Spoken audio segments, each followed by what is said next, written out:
با یاد به نام خدای مهربان و با کسب اجازه خدای محترم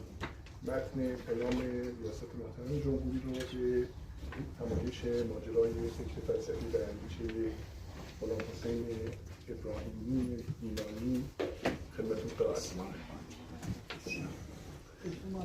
بسم الله الرحمن الرحیم. برگزاری کنفرانس بین‌المللی ماجرای فکر فلسفی در اندیشه‌های غلام حسین ابراهیمی گیلانی از سوی پژوهشگاه علوم انسانی و مطالعات فرهنگی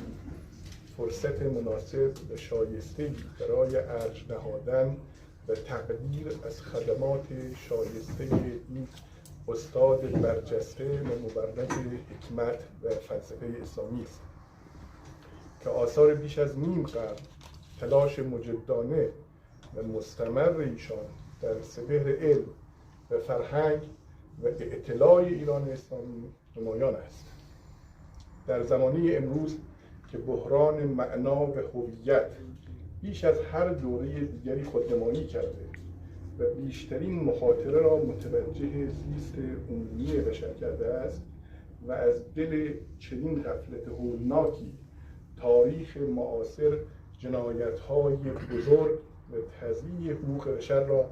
در سایه تبلیغات دروغین رسانه‌های مسلط در سطح جهان ثبت و ضبط می‌کند، وجود و حضور چهره‌های تابناک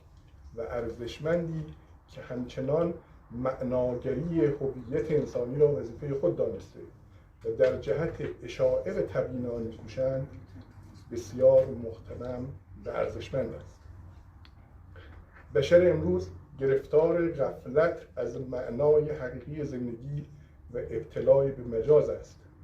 و در حاویه چنین ابتلایی از اهمیت ناچیز زندگی مادی و حقارت کره زمین در برابر عظمت خلقت غفلت می‌ورزد، در حالی که اگر به این مهم آگاه باشد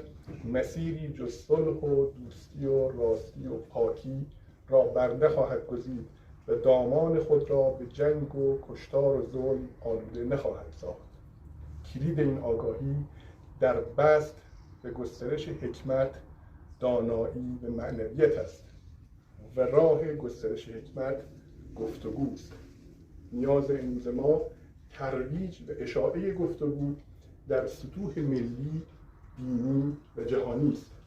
و این نوشدارویی است که میتواند بشریت در حال احتضار را